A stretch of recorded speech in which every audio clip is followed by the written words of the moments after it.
Welcome along once again to the Cardiff City phone-in. A pretty good panel tonight, I think. Al Worth is with us with a really fine background, the best background image on the show for a number of years, actually. I think my favourite there. Bluebirds 3, Swansea 0. Yeah. Good evening. And Steve Wiggy Wiggins, welcome back on. Good to have you back on, Steve. Looking happy, which is nice to see. And Paul Mohammed. Yeah, so it's a good lineup. And quite a knowledgeable lineup, I think. So we'll go firstly to I'll go to you first, Al, and I want to come back to you about something else that we talked about just before we went on air as well. But eight matches unbeaten now in league and cup, and so that's great. Everyone seems to be that little bit more confident. First half was fairly poor on the weekend. And then we had a minute and a half of goldenness, with those 2 goals flying in.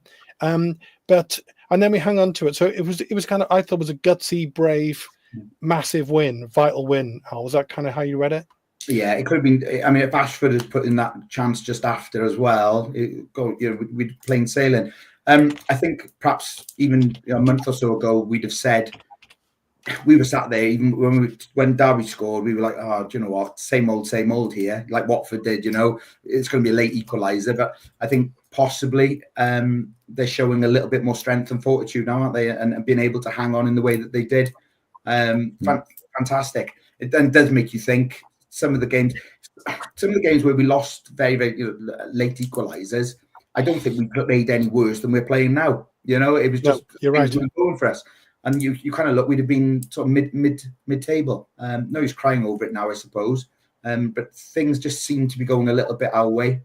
Some of the other results going our way as well. I don't want to speak too soon, obviously, because this is big match tomorrow. Yeah, so it's other teams. I'm not going to say who, but other teams have been dragged in, aren't they?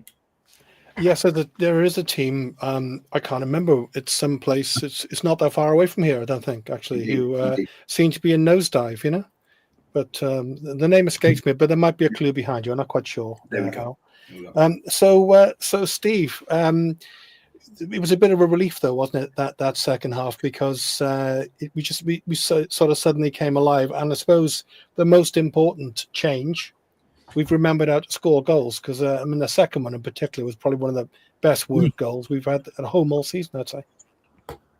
Yeah, it was a football goal, Steve, wasn't it? It was great to see. I said to my son, sat alongside me, it's funny how football can change in just a blink of an eye with just those couple of minutes, and we were totally on top. And I thought, like you said, when Ashford missed a chance, and well, to be honest, it should and could have been 3 or 4.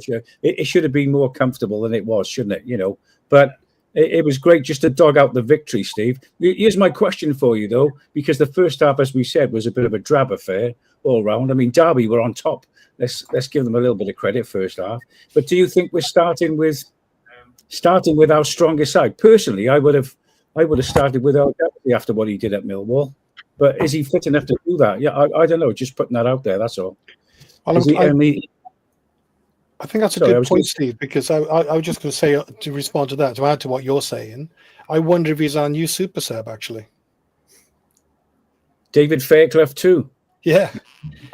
For the more mature listener. Yeah. No, but he did. He turned the game, didn't he? And the same at Millwall, really, Steve. When he came on at Millwall, I mean, and to nick a point there was a real feather in our cap, wasn't it? Really, because we don't normally do things like that. So, but I just felt that off the back of that game at Millwall, perhaps he warranted a start, but perhaps he's not fit enough. I don't know, but it was great to get 3 points, wasn't it? At the end of the day, So. Yeah. Well, it was absolutely vital, I think. Mo, I thought Derby were particularly poor, actually. They looked like me, very much like candidates to go down. And when that first goal went in, and then we scored again, we hadn't hardly even stopped celebrating. I thought it'd be good. They've gone now, I mean, they looked pretty poor, but it was literally, it was a proper 6-pointer, wasn't it, that one? For sure, yeah. And we had to win it. So we had to win it on Saturday, didn't we, Paul? So sorry. well, Go that ahead, derby sorry. was bigger than the other derby to me, because the finish that week was 7 points was huge, especially against a side who are our direct rival down the bottom. And let's be honest. In the first half, a good side would have probably been 2-0 up, because I thought they were bright. They did okay, but they just didn't have any quality in the final third. In the guy with the ponytail looked useful. I think he was the one who scored in the second half. But apart from that, they didn't really have a lot going for them up front. Probably the same as us in the first half. We were very, very poor, but we stayed in the game, and that's all you can do. We didn't go behind, which we may have done weeks and weeks and weeks ago, and then we probably would have caved in. And then, in fairness, the second half, the El Ghazi substitution changed the game. And what I liked about that goal was we moved the ball quickly, which is we won the ball high up in our own half, and we moved it quickly, 2, 3, 4 passes, and it was in the net. And it was just one of those goals that when we play like that, I think we're much better when we just move the ball quickly. Across from, I think Ashford won. It rolls Ashford, wasn't it? Robinson to El Ghazi. And the goal, it was just a good goal, but moved at pace. And El Ghazi's such a clever player. You can see the way he was waiting for the pass. And in fairness, Robinson made the pass really well. Perfect weight. He didn't have to control it. He just passed it into the net, didn't he? Yeah. It was a great goal. And it was the killer goal, because I couldn't see them scoring 2 after that. I know they got one, but they just weren't good enough. And they're on a terrible run, aren't they, at Derby? So they've lost the games, haven't they? That was just such a big win to round the week off with 7 points. Was huge, and it just gives us a little gap now and keeps that run going. More importantly, so and the thing with I thought we'd batter Derby once we went 2 up. 2 in a minute. Here we go. We're going to get 3, 4, 5 here, But then we lost the ball in midfield, and a certain Ebu Adams ran about 700 yards with the ball and just set up a goal. And it was a little bit like some of the goals we conceded recently, Paul. Kind of fairly soft goal, really, just simple cross in the middle and bang back in the net. Yeah, it was a good finish, man. He found space, didn't he? He was quite a clever player. That needs a haircut, though, doesn't he? That 15. I think have they only just signed him? I think this window. He's a new signing, isn't he? Yeah, I mean, he looked useful, in fairness, and it was a good finish. But after that, we should have gone on to score 3 or 4. Yeah, probably the killer. Ashford had a chance, didn't he? El Ghazi was a good save, but it doesn't matter, because all we had to do was win that game. It was just all about winning. And 8 minutes of injury time as well. Yeah, which probably which felt like 8 hours. Made it a bit more tense, but I just didn't see them. I thought we would score again. I just thought once we got on top, we did look quite a good side, and it didn't matter. We just had to. It was all about winning, because the problem is we got Leeds next week, then FA Cup, so there's a gap, isn't there, until the next? I think Portsmouth away then, isn't it? The next massive game, and then Bristol City home. So Plymouth away. But then it's a big month, isn't it? I mean, February's those 3 games after the FA Cup could be pivotal. Exactly, I agree with you totally. I think I see the Leeds game as a little bit of a free hit. Really, no one's expecting us to go up there and get anything. I think the pressure's off a little bit. We go up there. I know we're going to shut up shop, but we come away with a defeat. I think that's what we're expecting. The FA Cup at Stoke, he'll rest players, won't he? But then those 3 games that you've mentioned, Paul, they're huge, aren't they? And if we could pick up 7 out of those, you're thinking okay. But Friday night, Hull won at Sheffield United. I mean, the Championship is just crazy, isn't it? Absolutely crazy. And you know what's going to happen next. Derby aren't going to carry on this run forever. They'll do what we've done, and they'll just pick up, and then back and forth. There's plenty more. What's it? 17 games left at the moment. I know people were talking Saturday after, saying, "Oh, we're okay now." Yeah, nowhere near okay. But I think we can all talk positively now, and bringing in new signings adds to that, especially when you see them running in the way that the new centre forward has done so far. That's what you want to see. So we're kind of 2/3 pretty well through the season, aren't we? Really, as of this weekend. So I'll a couple for you. First one is, can you remember years ago, the first time I heard this one, and the lad who scored for Derby on the weekend, they were all singing "Get Your Hair Cut," but I thought they missed an opportunity there. Do you remember the first lad they said, "You got a pineapple in your hair"? Do you remember that one? Jason Lee, Nottingham Forest. There we go. That's the man. Yeah. Where was that chant? Do you know? Well, they used to do it on Skinner and Badil, wasn't it? Skinner and Badil used to repeat it all the time. I don't think they get away with it. I don't think it's just a quick one. You know, you got a pineapple on your head. It's brilliant. You know, but there we are. Let me just ask you this, Al. Put this comment up for you. Want just get your response to this. Yeah. Martin Ryan, who always comes up with really good points and comments. Actually, Willock. This is an interesting point because. Actually, there's a point coming off this I'll come back to. But Willock wasn't helped by having a right-footed player behind him. He seems to be a very inconsistent player at the moment because obviously Perry Ng stepped in at left back. So he scored that great goal at Millwall, didn't he? But it was like an individual goal. If you compare it to the goal we scored, the El Ghazi goal, it was like an individual goal. He just found the space and finished beautifully. But he's sort of not quite come good yet at all, is he? We're 2/3 of the way through the season.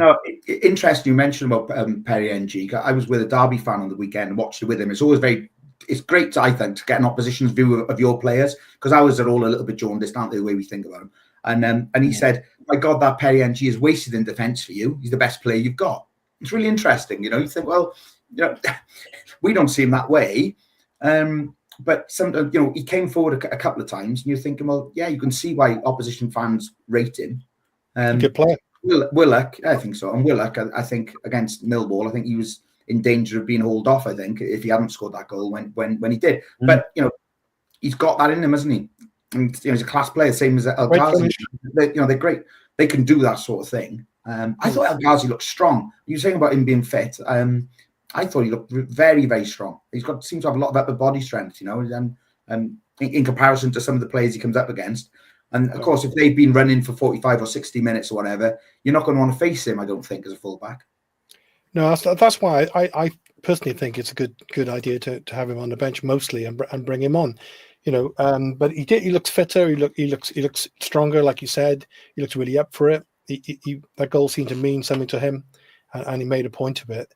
But the thing I want to come back to on that one was, of course, Joel Begum was ill, I think. Yeah. So Joel was out, Callum O'Dowda was out, Tanner was out, right? So there's our three left backs. So Perry Ng comes in, Ryan Giles goes on the bench. So that makes Jamila Collins our sixth choice left back. So that says a lot about him, doesn't it? I mean, he's you know, I don't want to personalize it, but I'd be amazed if he doesn't leave this week. Would you? Yeah, he's going, isn't he? I think he's going. I don't know. I don't go. I'm not in the know, but I understand there's been a bit of a falling out. So yeah. Yeah, I always like that in the know. You know, put ITK after their name, don't they? You know? In the know, yeah. No, he's not going to be. You know, he's going to have to shift some people off, isn't he? You know, wage bill and balancing the books and so on. And it's glaringly obvious he's going to be one of them, isn't it? He's clearly not in the manager's plans at all, is he? No. So we'll see on that. Shame really about Collins though, Steve, because when he first came, before he picked up a really horrific injury, he really looked good, didn't he? But it's just not obviously not going to work out, is it? He did. That was the West Brom game, I think, early season, wasn't it? And after that, he didn't seem to ever. I mean, that was obviously a nasty one. He didn't seem to recoup the standard that he sort of set himself, really, which was a pity. But do we, you know, off the back of that, and all those players you mentioned there, Steve, all missing Saturday, do we still need cover there at left back? I don't think so. Myself. No? You got enough there, you reckon? I don't think so. I don't think it's a priority at all, is it? I mean, when Ollie Tanner's dropped in the left back, I think he's done really, really well. I love to see him on the left anyway, you know, my left-right foot thing. And O'Dowda, you know, he can play left back, and he can push forward from left back, or he can play left wing back. And then if you want to go for an out-and-out left winger, El Ghazi's looks like he's a decent choice. So I think we're fairly okay down. In fact, that leads me on, Steve, because I love the sexism of this new signing. Looks like we're going to sign someone whose surname is basically football is man's work. You know, which is nice to see, you know, but nice bit of sexism in the name. Not quite as good as Dean Windass, but you know, not bad anyway. Are you a little bit surprised seeing us sign in a central midfielder? Because again, that seems to be, you know, an area we're not really, we don't really have paucity of choices there, do we? It's an interesting one, that, and he's reading. I've only read a little bit about it, but I don't know the chap. But he's a defensive midfielder as well, isn't he? He's not. Yeah. He's not like a 10. He's more of a Siopsis or it just makes you wonder whether there's going to be anyone going to be leaving in that department. I don't know. Just putting it up there, but I mean, he's coming from Ajax. He must be half decent, Steve. So did you used to call him Ajax when you were a kid? When you saw the Ajax kids on their bikes going past, it's Cardiff Ajax. Did you see that? Ajax, yeah. I thought on Saturday Robertson. I know he had illness in the week. I thought he looked a bit slow on Saturday. I don't know what you all thought.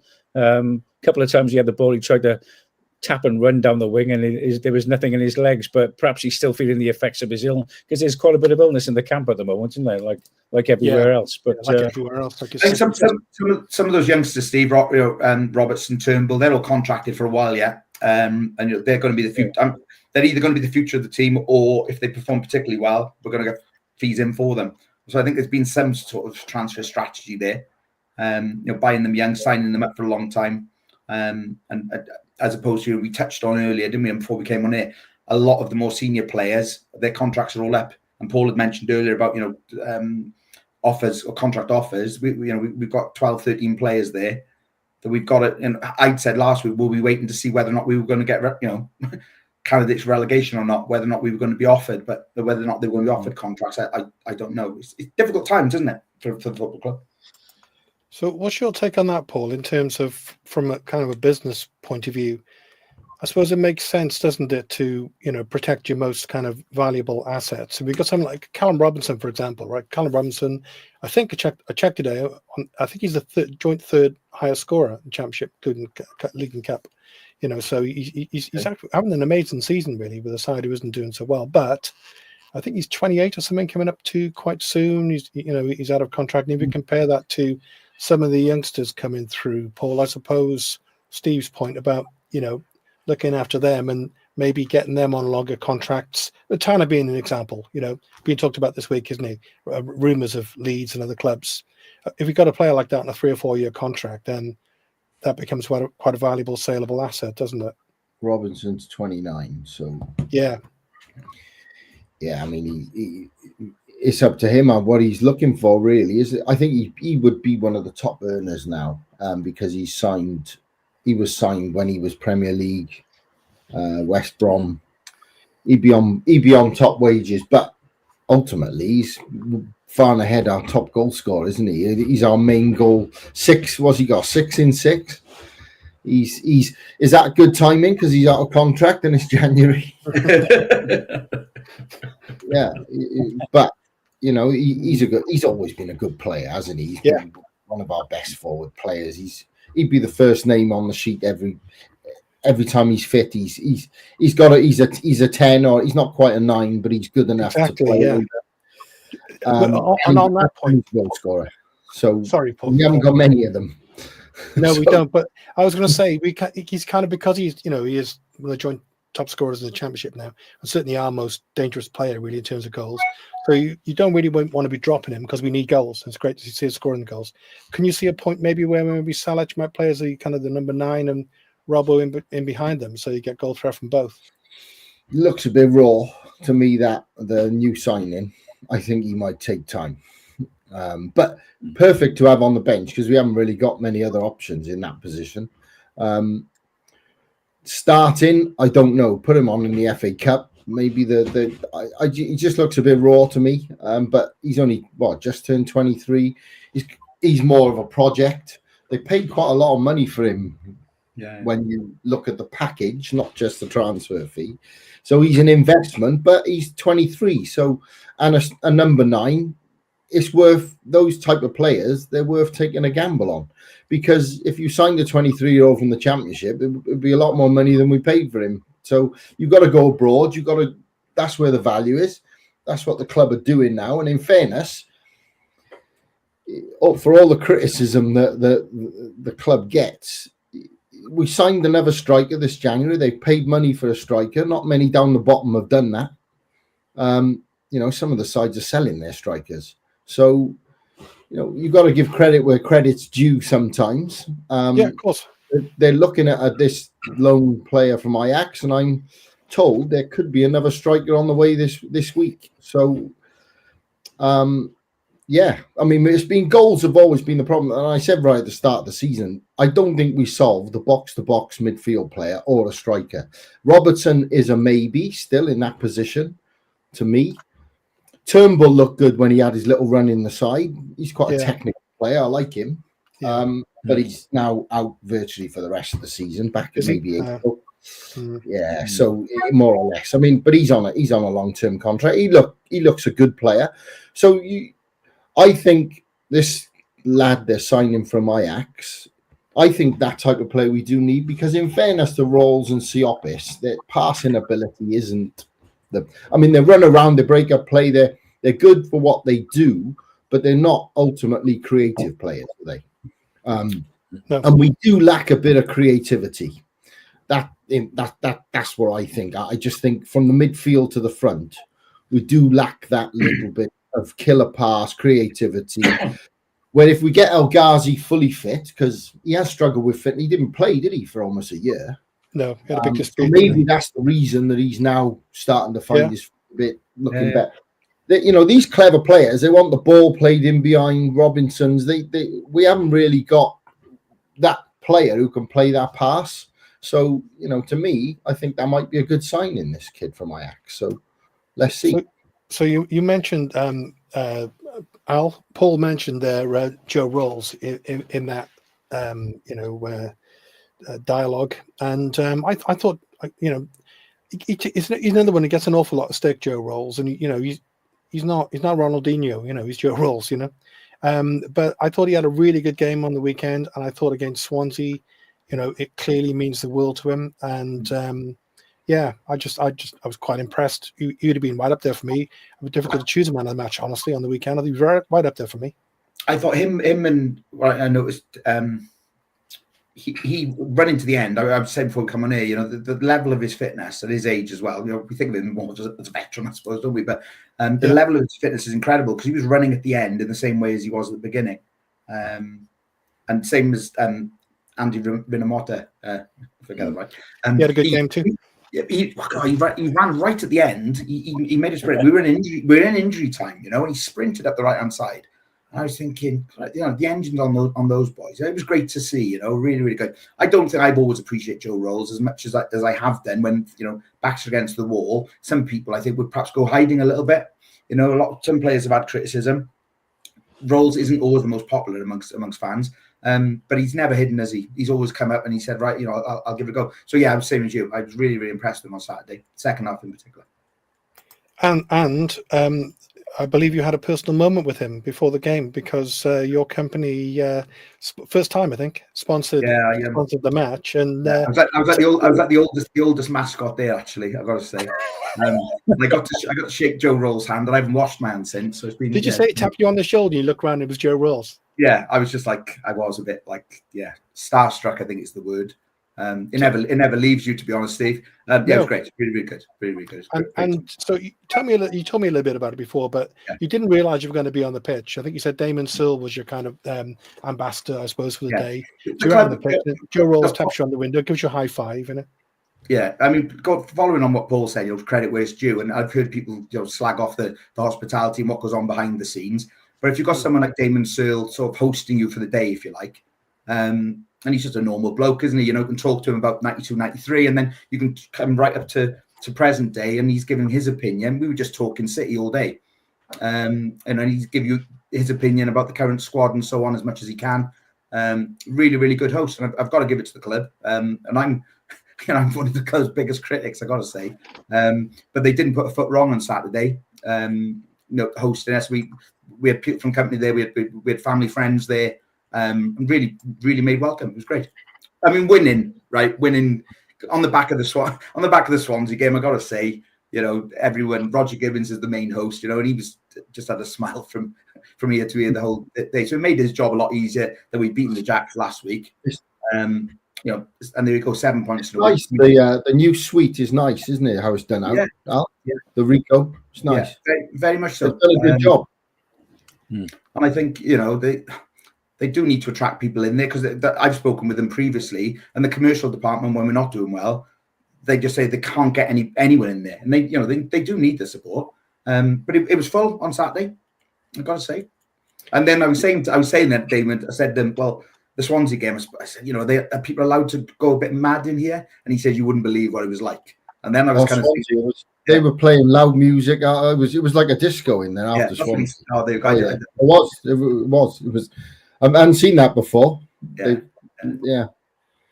So Al, that's interesting what you're saying about that experience, because you know I don't know what it's like, but it sounds really good. And you said there were no prawn sandwiches involved. No prawns were injured during the day. Is that right? No prawns were injured. No. Personally, look, I'm in the canton normally, quite high up, so I see the game from a certain level. Yeah. We were sort of sat quite close and behind the dugouts, so I see it from a completely different level. All right, and we mentioned before about lack of coaching staff, and we'd said this, hadn't we? A few weeks ago, and didn't seem like there was anyone getting involved. Darren Pearce and Richard Shaw were helping. You could see they were helping Riz an awful lot, and Pearce very much so. You know, they were sending notes on and this, that, and the other. And I never see that normally. I just see from my perspective. And I got to say, they were helping him. He's an inexperienced manager, but he seemed to be taken on board. Something else I was going to say. Sorry, Steve. I meant to say it's from getting the club all together, if you like. You know, Damon Searle was saying at 12 o'clock on match day, Omar Rizza goes up and talks to all the staff working in the grandstand. He has a chat with people. How's it all going? Things like that. He's not aloof, you know. You can't imagine Mick McCarthy doing that sort of thing, can you? He was probably arriving at the ground at 2. So, yeah, and that sort of thing means a lot, I think, to the staff. And sticking with Omar for the moment, so I'll ask you, Al, first. I'd be quite interested in Steve and Paul's opinion on this as well, really. It's interesting to me how I think it was Reno, actually, and we can call him Reno because he's a footballer, you know, so he's Reno, you know. They all got like silly names and whatever, but he referred to the manager in an interview as Riz. Yeah. It just seems odd to me because, you know, you said Mick McCarthy. I mean, Mick McCarthy there's no doubt he would have been gaffer, and he probably would have expected you to, you know, get your little hat going as well, wouldn't he? He's old-fashioned gaffer, isn't he? Is that just a sign of the modern game? Does it seem, you know, he's doing really well? He's doing great. Are they too familiar with the manager? You know. Look, it works both ways, isn't it? When we were doing badly, I heard people criticizing the whole setup, that he was too friendly with the players. I heard people saying, oh, he's liking their Instagram posts, he's doing this, he's doing the other. Now, when we're doing badly, I get that. When we're doing much better or doing well, everyone then says, oh, that's a sense of togetherness. And they're all mixing it together. But what I got, or what I'm getting at the moment, is there is that sense of togetherness. Yeah. Squad, players, teams, your players were out. The players who were injured were there on Saturday. Turnbull was there, O'Dowda was there. They're all celebrating together. And that's what you want, isn't it? And talking about celebrating, Steve, I think it was third choice keeper Turner had played a starring role in celebrating the Swansea win, didn't he? With the old corner flag. All the business going on in yeah. That was interesting. Yeah, I don't think some of my Swansea friends took a little bit of exception to that, but there we go. Yeah. The bit with the flag was great because the FA Cup triangle one as well, wasn't it? I said he was only playing. On the subject of Omar, football's a very fickle game, isn't it? I mean, you know, absolutely. Like Al said there, you know, we were going through a bad patch and everyone looks for all the worst things, and then all of a sudden we turn the corner a little bit, and there seems to, like you said there, Al, there seems to be a lot more togetherness, not only on the pitch but around the club as well. And I'm fortunate enough; I go up in the Rico Arena quite a bit, and I love the view there. Number one, but I think they've got that spot on up there.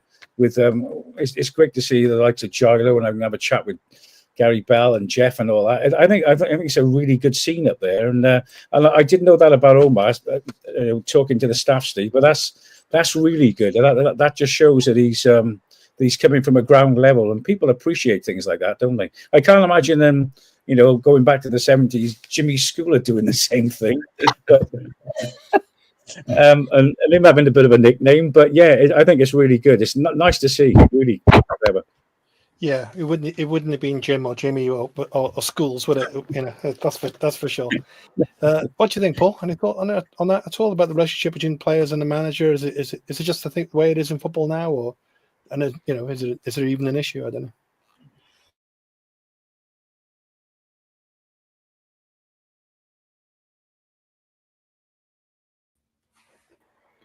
Am I back? I think I lost the screen then. Hello? You still with us now? Are you there, Paul? Yeah, sorry. I think there is a together. You can tell. You can just, because I sit not far from the dugout, and you can tell. Sometimes you can hear the conversations. But I think it's helped with Darren Person and Richard Shaw, experienced ex-pros.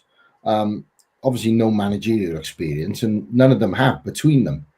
But you can tell that the players like Reza. He's a lot. I mean, even when he speaks, you can tell he's quite a likable guy, isn't he? I think he speaks quite well. He's quite honest. He when he first got, then he was in that bad run. He was still quite honest about it, and he's honest now. I think his interviews are quite good. He's active on social media, which isn't a bad thing unless you El Ghazi and you get sacked. You say the wrong things, as long as it's not political or racist, and you stick to football and your job. That's a great way of interacting with fans now, isn't it? The social. I think fans like that. And then the Swansea game was the first time they sang his name, and he obviously lost his dad. Yeah, he likes that, didn't he?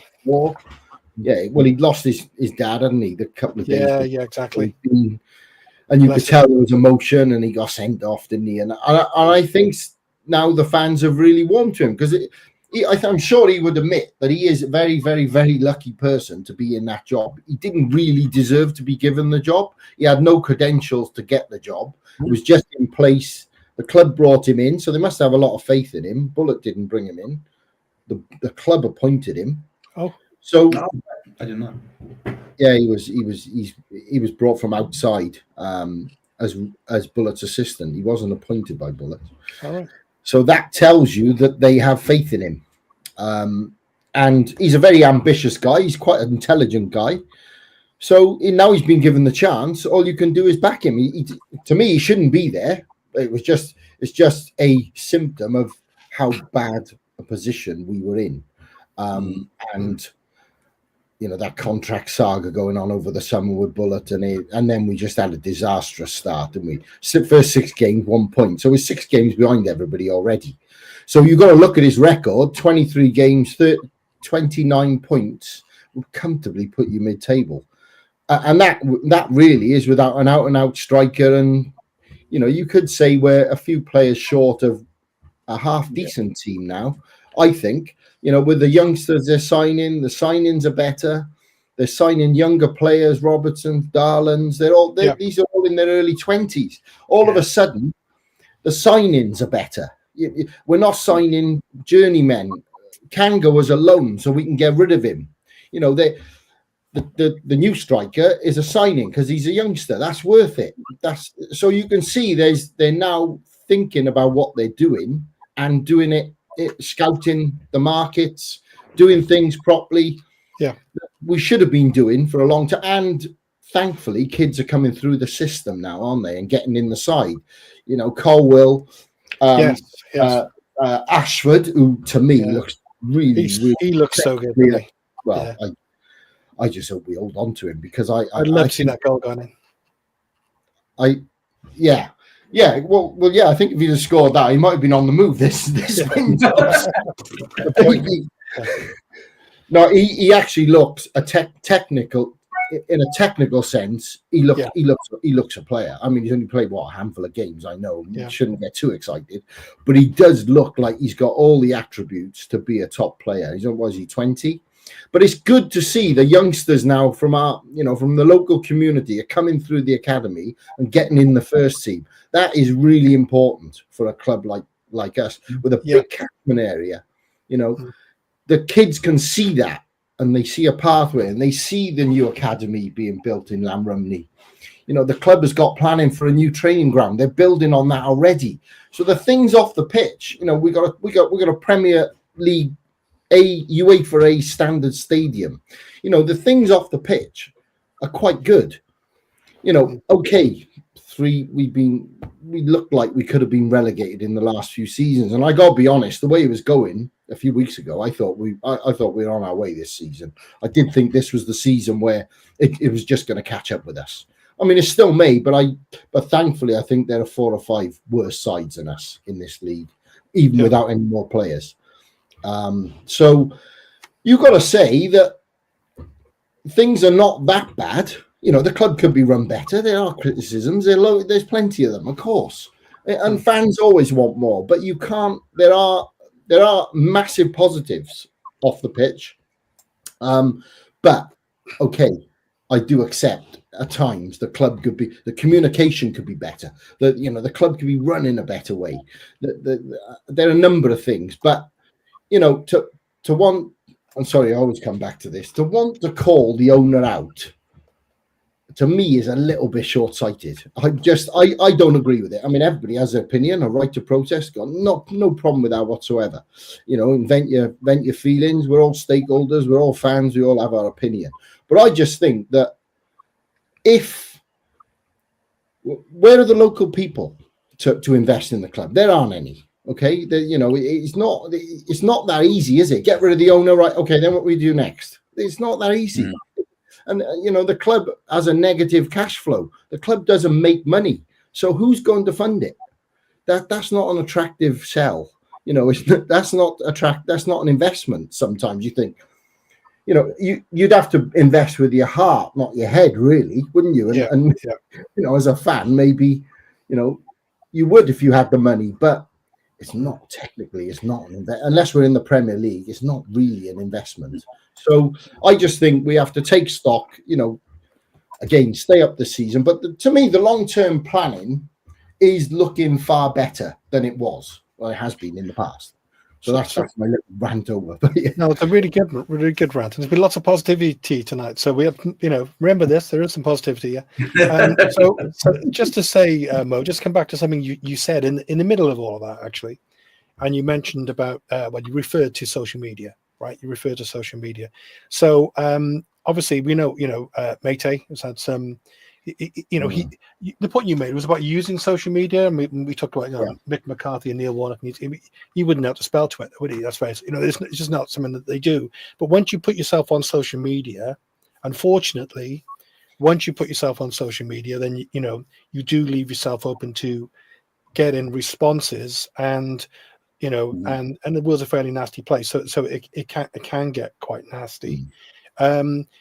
So Jakob Mate, he hasn't scored that many goals. I think we signed him as a striker. He had one great run on the weekend, actually. Really belted it down the wing, actually, and put a really good cross in. You know, he didn't come here because he's a terrible footballer. It may not have worked out the way anyone wanted it to, probably including himself. But what are your actual thoughts on, you know, that kind of receiving that kind of abuse, and the kind of the online nature of that abuse as well, Mo? That's a nature. That's the problem with the online, isn't it? The abuse is not right, though, is it? It doesn't matter what. You can criticize him as a footballer. You can his performances. You know, if he's not trying, that's a big one. But personal abuse, whether it's and if that's racist or not, or whatever it is, any abuse, you know, other than your performance on the pitch as a footballer at the club is wrong. And the fact that he had to then go on social media and explain why he didn't clap the fans or do this or do that, you know, that to me that does overstep the line. Okay, he's been underwhelming, I think is fair to say. I thought he'd offer a lot more. I don't think it's for lack of try. I just think it has. He does try. I think he's a tryer. He's a wholehearted player. Okay, he's not technically the best. He's a powerful player in the right. You know, he did well for Reading, didn't he? He always did well when he played against us. Surprise, surprise, we signed him. Maybe we should go back. I mean, that type of player coming up to, what is he? I don't know how old he is, but he's pushing 30, is he? He must be. You know, to sign that type of player now, I don't think we will anymore. I think, like El Ghazi, I think they only gave him 1 year. So that to me is sensible. Yeah, Mate, I think he's out of contract now, isn't he? This season. He's another one of the, and let's be honest, if somebody came in for him, they would, they'd probably shake hands and he'd go, wouldn't he? Same as Collins. Yeah. So Collins, I think, definitely. Yeah. Well, yeah. They're trying to get him, desperately trying to get him out. But yeah. So let me just whiz around with Steve and Al on that in terms of, the kind of fairly vitriolic, nasty stuff, which he must be, he's obviously upset about it. I haven't seen it. I don't know what it is, but the actual thoughts on that, Steve, kind of online abuse stuff. We talk about mental health and male mental health and stuff, don't we? It's just unhealthy, isn't it? Yeah, it's not good, Steve. But as Paul and yourself have said, as soon as you put yourself in the shop window there, you do slightly open the doors a little bit. But to do that to someone, I mean, at the end of the day, he's still a Cardiff City player. He's still a Bluebird. And yes, he hadn't had the best of times. No. When we played Reading, he always seemed to do well against us. And I always remember him playing, because we've played him as a right winger or a striker. I always remember him playing more as just behind the strikers, as a 10 when we played Reading. I don't know, perhaps I'm wrong there, but it is totally wrong to go down that route. I mean, I personally have found social networking. It's been a great avenue for me to connect with people through the job I do. And perhaps, footballers go on there for the same reason, to get a little bit of praise and that. But I suppose, to take it that step further and go personally is a step too far. One step beyond, as Madness said. Good pop music radio reference, Steve. Nice, yeah. Al, I think I'm thinking about it. I think because he's French, born in Paris, wasn't he? So English may not even be his probably isn't his first language. He's been in the UK for a long time. I think he's natural French speaker. I don't know whether that is in social media we phrase things badly or whatever. It's just a minefield, though, isn't it? Social media will. If what he's come out and saying, the way I read it, people have got in touch with him, not even on a public network, which is bad enough. They got in touch with him personally and sent him direct messages. I mean, you've got to be a little bit unhinged to that sort of thing, haven't you? Right? And it doesn't matter who you are. You've got no right to be able to just get in touch with someone and say, you are what I think you are. But I'm going to hide behind this keyboard. You're never going to meet me, but I'm going to tell you that you're a rubbish footballer. Oh, come on. I mean, to me, it's just way, way, way beyond the parameters of being a football fan. And people who do that, I think they're a bit unhinged. I've got no time for them at all. Even saying it anonymously on Twitter or whatever, hidden behind some sort of username. Well, if you've got a set of balls on you, put your name to it. And just say, here we are. This is who I am, and you can have the right to respond. He's got no right to respond on these sort of things. So he had to come out. I'm fully behind him. He had to come out. If these people are going to be anonymous, then he has to come out and put something out there and say, this is why I'm doing what I'm doing. And I got to be honest, it disgusts me that these people call themselves Cardiff City fans and just cowardly, I would say cowardly, get in touch with one of our own players and call him what they think. That's not good enough for me. It's not good enough. So thank you for that. So moving on to a bit more positivity. It's the positivity show. It's positivity week. I was watching some stuff that the club put together with their social media stuff the other day, and I don't mean it it was nothing to do with me at all. Some of them may have even been my ex-students. I don't know, because I know a lot of them work down at the club. But it was so brilliantly done. It was so beautifully produced, and they captured the emotion and the spirit and the kind of ecstasy of that victory so well. So well done to the club on that. But Al, I'm getting on a bit. I can't quite remember. I think what does it say behind you? What was the scoreline again in the Cardiff Swansea game? 3-0, I think it was, wasn't it? Oh, thanks. Thank you. Yeah. Oh, well, I'm Glad to hear we won. Yeah. That's a halo above my head, Steve. Actually, You did right there, Steve, about the production. And it was Really it was like about 10-15 minute video of the big game. Really But good. I noticed Saturday we got in the ground a bit early Saturday, and I noticed there's quite a few guys early doors taking shots of the crowd with separate cameras. But it was really well mixed, and the way they did things, with the blending the commentary over the visual as well. Excellent, really, really good. I don't know who's been responsible this year for the match program. It's the best we've had in to my mind, the way that they've done it, bringing the old program and then incorporating it with the new. It's the best program I can ever remember as a City fan. Yeah, there we It was go. the retro one, wasn't it? What a great idea, isn't it? Yeah. Yeah, but they are. Colours.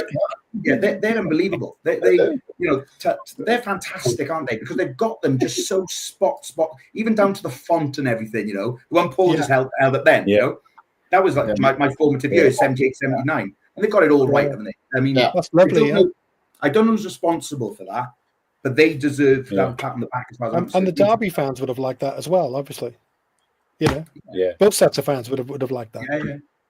And Al, do you think that's briefly? What's your opinion? Is that good, kind of, in terms of commercially? I think all the fans are going to love this. We'll sell loads of programs, or is it just someone switched on and just doing the right thing? I've been a massive critic of the club when it's come to the way that behind the scenes we've done this sort of thing. Do you remember we had the young lad on before who was doing the graphics behind the scenes, and he was a Liverpool fan, and he knew nothing about Cardiff. Do you remember we were telling him about Cardiff City, and he was going, "Oh, thanks for that." They've obviously got some in Cardiff. Yeah, exactly. So I think, I don't know who they are. I've got no idea. But this year, with the Twitter account and social media, where it's like a different beast to what we've been in previous years, I think. And I go as far as to say I think it's actually good. But, it's excellent. Well, I don't think I can take any more positivity, to be honest. I think we're all positivized out. But that's interesting. With Nigel Blues going on about Millwall sending Wintle back.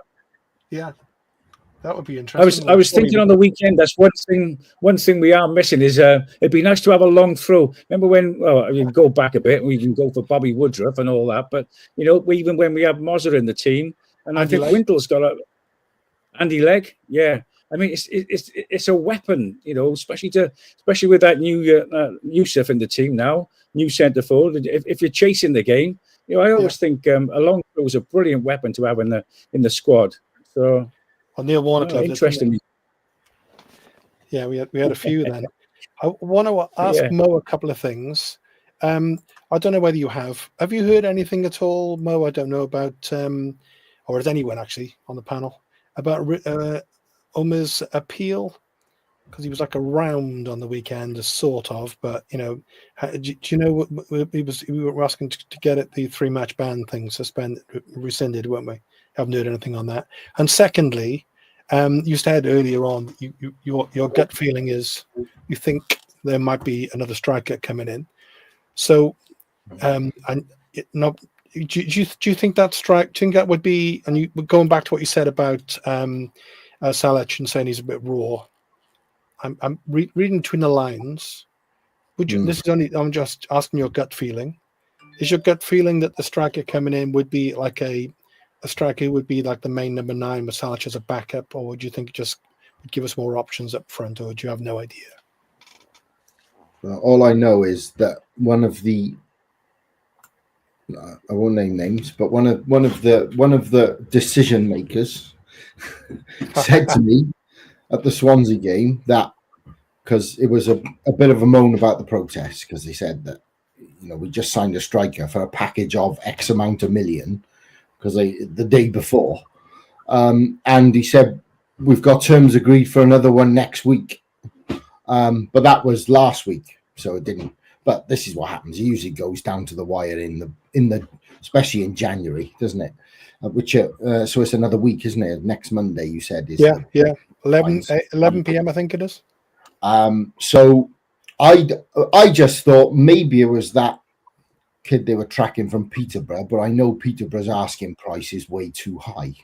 and typical Peterborough, because their chairman is a Mr. right. Fry. No, yeah. So yeah, Fry's there, but you got that what's his name? McCann, the Irish guy. Oh yeah. Younger. I forget he's on Talk Sport now and again, isn't he? Yeah. He's quite an astute business, and in fairness, they do produce quite a few players, don't they, Peterborough? And they do good business. But Jones, is it the wing? He's a winger come striker, isn't he? Got pace. I thought it was him, but I don't know. So maybe that will happen, maybe it won't. But I still think we need a striker who goes straight in the side. That's why. But to sign one of those is not cheap, is it? And whether that's a loan or a signing, the problem is we don't want to go after a journeyman where you give a 3-year contract and then you're back into square one where our record of signing strikers isn't great, is it? So to me, a loan would be very, very, very sensible till the end of the season. Maybe that's what they're looking, unless it was somebody like that Jones or somebody of a decent age that you can sign, who's got a bit of track record, then yes. And that looks like the way they're going, doesn't it? In fairness. And to me, that's very sensible too, because they've lost too much money on players. It's just ridiculous. We could just go back and count the millions and millions of. But we can't do that because it's a positivity show. So we can't do that. We're not allowed to do that. So, in fairness, they have learned from their mistakes and they're trying to do it in a different way. So, but Paul, can I ask you noticed or unnoticed? I think a lot of that goes unnoticed. I think they have changed their strategy quite a bit. Well, somebody, we've got less than 10 minutes, but somebody, I don't know, on the transfer committee or whoever it is, they're obviously, I agree with you totally, looking abroad, value for money, right? So somebody's doing something right. But briefly, Paul, were you surprised to see us spending money on bringing in a striker? It's not an insignificant sum, is it? No, the package is way more than they announced. If he makes all the appeal, the Salek, you mean now? Yeah. It's quite a bit of money. They didn't announce it, in fairness. So, but I was told what it was. So, can you raise your eyebrows for us just to give us a feel for it? That was in private. But I can understand it because he's 23. He's only just turned 23, and he looks like somebody they can work on. I like his work rate. I like his attitude. From the brief bits we've seen, to me, he looks good. They wanted to sign, he said, a physical player for the championship. You got the first and foremost is you've got to be a little bit physical, haven't you? And he looks like he's got that. His touch was a bit, you could see when he came on Saturday, but these things they can work on. He's only young. He's got loads of time. He's clearly got an eye for goal. He's got the right, as long as he's got the right attitude, desire, which it looks like he has. Then I think they got a prospect there. And he can be used sparingly off the bench, start the odd game, because he's a player we haven't got, isn't he? Simple as that. I think it's ironic, Ateti was signed, wasn't he, for $500,000. His contract's up now at the end of June, and he was the precise player that I think Salek is. Ateti could have been that player. And I don't think it's sufficient to say, he's just been injured or whatever. He's been a disappointment, and I'd love him. I'd love Ateti to come in and do something. He looks like he'd have the physical presence, but when he plays, he hasn't got it, has he? Just hasn't got it at all. I think that cup game was maybe a last chance saloon for him. I don't know. I think we'll let him go. I think he's one of the ones. We're going to have to let some of those whose contracts are going, I reckon. they're not all going to stay with us, are they? And I think he's going to be one of the ones to go along with some of the older players. But talking about strikers, luckily we got a world-class striker on the panel tonight, Steve Wiggy Wiggins, who was deadly from a yard out. Steve, what's your take on Salah so far? Yeah, I'm quite impressed. As Paul said earlier, I think he's he's a little bit raw, and he made that header up a middle, which I think he should have scored. But he got back in the box, and let's be honest, he's in the positions that Kanga never got into. So on the brief times that we saw Kanga on the pitch, so he has got a bit more about him already. So he looks a great prospect. It's early days, but yeah, I agree with Paul. Bring him on as a sub, and maybe start him in the cup game at Stoke. And here's another one. Do we really want a cup run? But yeah, he's a good prospect. I'm looking forward to seeing how he develops. I think he's got a lot more about him than a Tete, and yeah. And also he does an excellent Ayatollah, which is always good, We got a couple of things to talk about before the end of the show. One is there's a really big game tomorrow, of course, Portsmouth Millwall. In fact, Millwall can win that as far as I'm concerned, but a draw would be okay. But it is their game in hand. I think I'm right in saying that. I think they're level with us then. So that's it's a massive match for them, and they're blowing hot and cold because they won like 4-0 and they got battered 5-1. And then of course we got the Leeds, the mighty Leeds away from home, and when they were top of the table, I think they were top of the Premiership when we battled them in the FA Cup. So, what's your thoughts on? Would you firstly briefly tomorrow, Wiggy, take a draw? I guess would you? Pompey Millwall. Portsmouth and Millwall, yeah, a draw would be good for us. I mean, with Leeds though, Steve, we've the last few seasons we've done half decent up there, so it's not all doom and gloom. Even under Bullet, I think didn't we draw 2? I mean, we should have beaten them. They scored last minute. That's right. Yeah, we were ahead. Yeah. Yeah. So it's not all doom and gloom. I hope personally, I hope we have a goal at them because they always get massive crowds up there and there's great support. Let's go up there and try and get a couple of goals, and you never know then. If you get the crowd against them, I think it can work in your favour up there, as we all know. So, I mean, fingers crossed. You could almost say, in a way, I suppose, the pressure's on them because they're top and they're pushing for the automatic places, but the pressure's also on us because we're fighting to get away. And we also have that, bit of a history against Leeds. Scoreline, Steve? For Leeds, I think it's going to be 2-2, Steve. Okay. Bluebirds 3, Swansea 0. I'll just check in there. So, what's your prediction for the weekend?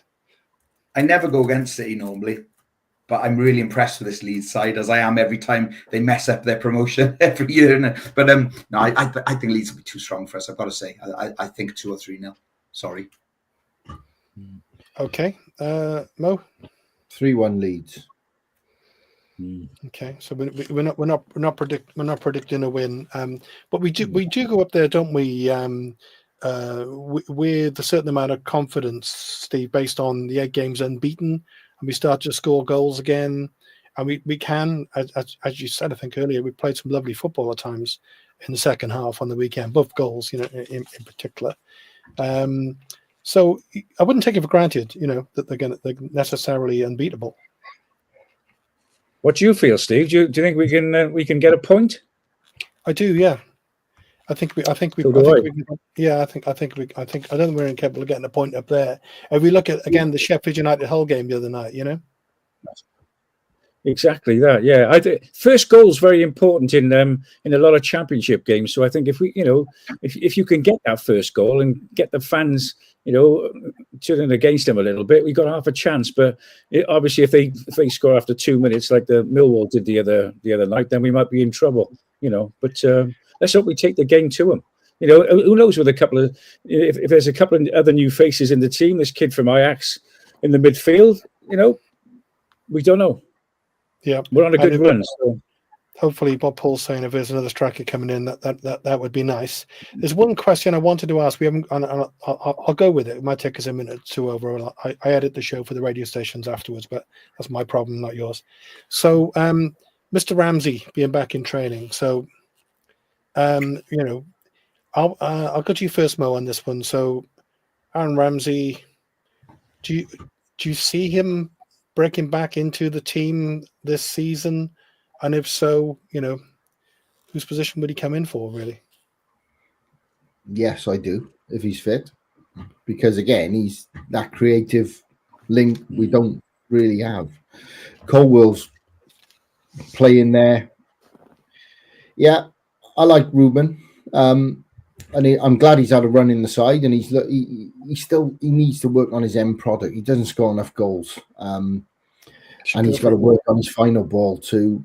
Ramsey is the complete player when he's fit in this league. He hasn't got the legs, but he's got the brain, and he's just a good in that 10 position. Yeah, I mean, even to bring off the bench, he's a top player to have in your squad if he's fit. Unfortunately, he hasn't been fit enough in No. the 2 he's been here. So, but yeah, we need him. We need his experience. He's another Joe Rawls type in a different way. He's just an experienced player, and we need those in this run-in. Okay. So briefly, Steve, people have been saying that they didn't think you'd ever see him back in a City shirt, and he haven't played that much this season. It's time to call it a day, sort of thing. What's your gut feeling on it? Well, I'm with Paul, Steve, because he's the type of player that he'll score you a goal as well, and goals from midfield are very hard to come by. So if he's fit and if he's able, even if he comes off the bench, he's got that little bit of added craft that we're missing at the moment, aren't we? That little whatever it is, to get in the box, and he might whack that like that goal he whacked in at Leicester, from 30 odd yards or whatever. He could put one of them in, Yeah. So I wouldn't rule him out, and it'd be nice to see him part of the coaching staff, though, Steve, as well, I think. Okay, and finally, Al. Exactly. So I was going to say the same as Wiggy, to be honest with you.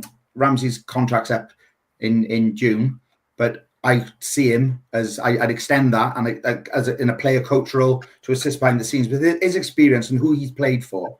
At the top, highest level. He gets it. If he needs to go do his badges and so on, I'd love for him to do his badges at Cardiff City and bring his way all the way through. You don't just let him go. You've got that ability. If someone wants to be here, if we could afford to keep him in whatever capacity, to my mind, I would just keep him there for as long as possible because he's nothing but a great influence at the club. Just quickly on, I spoke to him last summer at the school, and he said that he wants to get to the World Cup with Wales too. And you think about that, you've got the qualifying campaign coming up. Starts in March, doesn't it? Yeah. So, and it goes into next season. His kids are at the academy, settled back here. He's just a player. Even if it was on a pay-as-you-play on the coaching staff, I think you've got to keep people like, players like that. A local boy who played for the club, you can't. We lose too many of them, and he's too good for that. He's won medals, he's won FA Cups. He's too good a player, too experienced. You've got to keep players like that.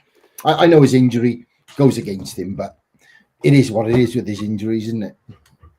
Okay, so we'll call it full time. We have equivalent of 8 minutes injury time there, so we'll call it a time. I'll deal with that. Great show. Thanks a lot. Let's hope by Monday evening next week we're excited with even more incoming. Cheers, guys. Thank you. Thank you. Cheers, guys. Cheers.